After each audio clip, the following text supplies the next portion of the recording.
This episode of Brains on Games is all about board games for learning.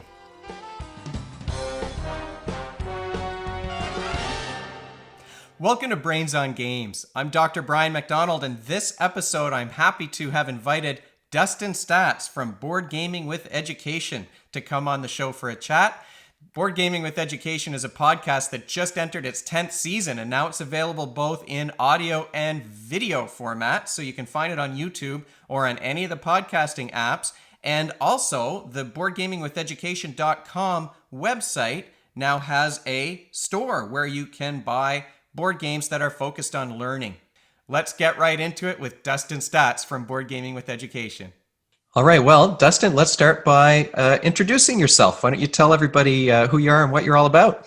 Yeah, Dustin Staats from Board Game with Education. I'm excited to be here. Thank you for having me on your show, Brian. I am originally from Nebraska. I'm a proud Nebraska boy, but I haven't really lived there for the past, after graduating college, I spent more of my time in Asia than I have in the States. This upcoming year will probably be tied for both. Now I'll be both in the States and in Asia equal time. But I taught English language in Korea, mainland China, Taiwan. In the States, I've worked in other after-school programs, as well as other schools here in the U.S. doing things outside of the classroom. But in Asia, I was in the classroom teaching university students, middle school students, and elementary school students, and a little bit of high school too. I've really worked with all range from all the way to 3 years old for summer to adults for as far as teaching language or supporting learning. Tell us about your podcast. You've had a milestone that occurred recently. Yeah. We finished season 9, which season 9 ended on episode like 107, I think. So we did just cross 100 episodes. Yeah, we were originally a podcast, Board Game with English, so we were all about using games for English language learning, but we found that we had a lot of educators outside of that content area listening to the show, and we wanted to show how games can support learning all around. And now we are more than a podcast. We're also a board game store, very new store. So we're carrying the games we talk about and providing resources to supplement learning with those games. When you're looking at a game, is there a different game that you would choose for education versus just playing for fun? Like, what is the difference between, gaming that's just for enjoyment versus gaming in the classroom? Right. That's a good question. I think whenever I play a game, my education brain turns on immediately. I'm always thinking about, how can I use this for learning? And then if it's not possible or I think it's a stretch, then my hobby board game brain turns on and I start kind of playing the game for fun. I'm looking at a game behind you, Scythe. Scythe is a game that I played with my buddies in Taiwan once a week. I don't think I would ever really bring that into the classroom for learning unless we were talking about game development and creating stories with the game and showing how it takes things from other worlds and combines a new kind of world with Scythe and things like that. But I don't really see it as a learning game. Maybe I do like to say this, that any board game that uses some language component can be used for language learning. It's a stretch, but if you get some people around the table, like maybe I'm learning Spanish, for example, and I'm playing Scythe and everybody else is using Spanish to play the game, then of course, that's going to help my language skills in developing Spanish, but that's not really the intent of the game, right? The way you're learning is being surrounded by people who are speaking the language. That is true. I think if I were going to bring Scythe into a learning setting, it would be, let me think, like writing short stories set in that setting, because the setting is interesting and there's a bit of a history and a backstory to it, but the impact of popularity in battles and how that affects your final point total at the end is something that, every time I play with teenagers, they're shocked by the impact of that final multiplier on the game itself. So I found that to be a good part. Well, you see, I've got every expansion. If it was something for Scythe, it's on my shelf. Do you look at when you're thinking about a game, whether it's to bring home to play with your family or your friends, or to bring to the classroom? Are you looking for the mechanics, or is it the theme and the content? Like, what is it that you look for when you're choosing a game? Usually when I'm choosing a game, that's a good question. I think it's a little bit of both as far as looking at the learning outcomes or looking at a game and then figuring out if there are learning outcomes. So a lot of times I might look at an example might be Werewolf. In Werewolf, you're saying something like, I think Brian is a werewolf because. So you can look at those grammar structures within the game and apply that to the learning outcomes that the students are studying in class, whether it's that specific sentence structure and then just practicing it, rinse and repeat. And that's a lot of what language learning is early on, is a lot of repetition of the grammar, a lot of repetition of vocabulary. But what the game does is it provides that intrinsic motivation where the player wants to participate in language learning because they want to play the game and they're involved in wanting to be part of the game. So I think that's what games do great, is they really tap into those some of those motivators that you can't get from a textbook, you can't get from listening to an audio tape. Yeah, absolutely. There is a different level of motivation, right, with the games. Can you think of an example of maybe students who were less engaged and a game kind of brought them in or pulled them into the subject that you were trying to teach? Yes, definitely. I think one example I like to share a lot is a game we were playing called Two Rooms and a Boom. So I had a university course where I flipped my classroom, and so a lot of the lesson learning was done on their own through video instruction and in an online environment. And then in class, we kind of worked on their essay writing that we were working on, academic writing at the time. And each week we would do a short, like 15, 20-minute game at the beginning of the class. So this helps with them getting to know their peers, getting to know me, build those relationships in class that we wouldn't maybe normally get with developing other activities that you would do in like a normal, regular classroom versus the flipped classroom. So we did Two Rooms and a Boom. And one student who is super, super shy, I mean, I don't, like, there's a decibel level that maybe she would never reach in class. And playing that game, she was like taking the lead in the rooms. So Two Rooms and a Boom, you're essentially trying to figure out who the bomb is and save the president. So it's a theme that maybe isn't applied to a lot of schools, but with university level students, I think you can do it. And but she was super excited about playing the game and really taking charge of the lesson too, or taking charge of the game. And that was really cool for me to watch, is because I'm seeing her use the language. I'm seeing her excited about using the language. I'm seeing her also do something that she doesn't normally do in class, where she's taking the lead of the experience. Wow, so much different when it's play instead of a lecture or a group project or something that the students Right. are working on, right? What do you see? I mean, other than the intrinsic motivation of playing a game, what do you see as the benefits for using games in the classroom? I think one big thing again is relationship building. Games really create those moments in your class that you don't get from a textbook. You don't get from watching a movie. You don't get from a lot of different activities. You have those.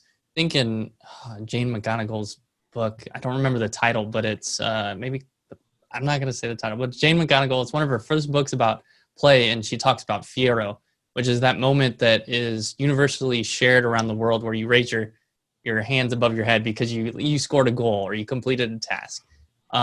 When those moments are created in your classroom, students are going to remember those things, and they're going to tie those things into the relationships they've formed with their peers, they formed in your classroom, which are going to also kind of snowball into their learning and be more, they're going to be more motivated to learn too. Okay. And it's as the teacher, you're providing that experience for them. So here they are, they're creating relationships with their peers, but it's necessary for you to be in the lead to take, because you're explaining the game and the instructions and setting things out for them. which is, I think it's so great with intermediate kids, maybe especially where they've got an adult that they have to look to and follow in a different way than a teacher who's lecturing. Right, right. Yeah, they're able to see the teacher as a different thing than the knowledge holder, right? They're able to kind of form a different relationship with their teacher than maybe they normally wouldn't. Right. It's hard for teachers to be the knowledge holder when kids have these cell phones in their Yeah, pockets these I days, think right? it's gonna change soon. Maybe teachers are gonna be the coaching role soon. Maybe. Do you have favorite games for that teach a particular skill or that involve kids in some kind of practice?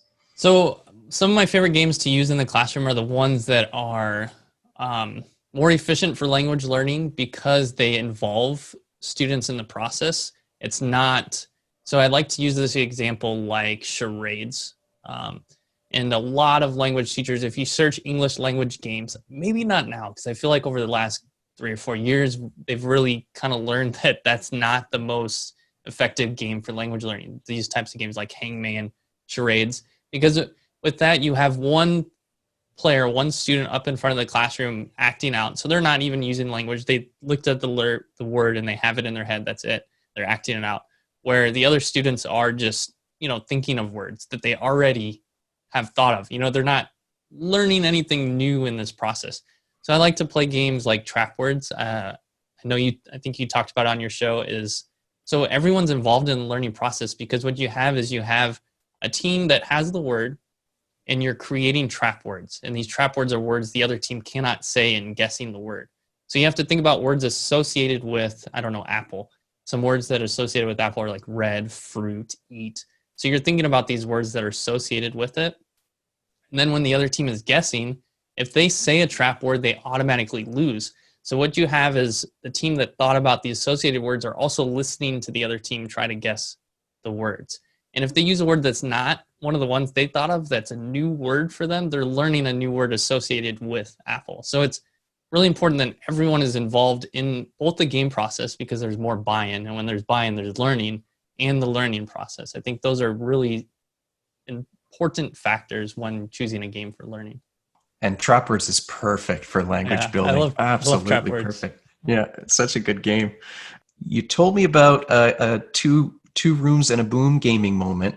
Mm. What are your favorite gaming moments? Do you have some recent ones that come to mind? I mean, right now we're in this pandemic and everything's shut down and we can't have friends over to play games. Teachers are doing distance learning, so they're not in the classroom necessarily with their students. Do you have some favorite moments? Do you have recommendations for teachers whose kids aren't physically there, or for folks who can't have their friends over to play a game? Right. Werewolf's a good recommendation. So starting there with the recommendation is because it's great for distance learning, you don't need anything to really play. I think there are different themes you could use too. So if you have younger students, you don't want to do werewolves because the theme of that game is the werewolf eats the other player. I mean, I think that's kind of lighthearted, but some teachers might want to do something different. So you can just re-theme it. And I think that's important too, is any game like the two rooms and a boom, I've rethemed it to cat and mouse. So it's just a cat trying to catch a mouse. So thinking about games maybe you can manipulate games for learning too. You don't have to play it exactly as it is in the box. Keeping that in mind as far as taking games and using them online too. Another one we have been playing on our channel is called Nerd Words. So it's a science-based game. It's pretty much a word game that uses science terminology. And that we were able to use something called Pear Deck. I think a lot of teachers are familiar with this tool during distance learning. It's a interactive presentation, so students can interact with the slides as you present on them. So we used Pear Deck to create nerd words and play it through a distance learning environment.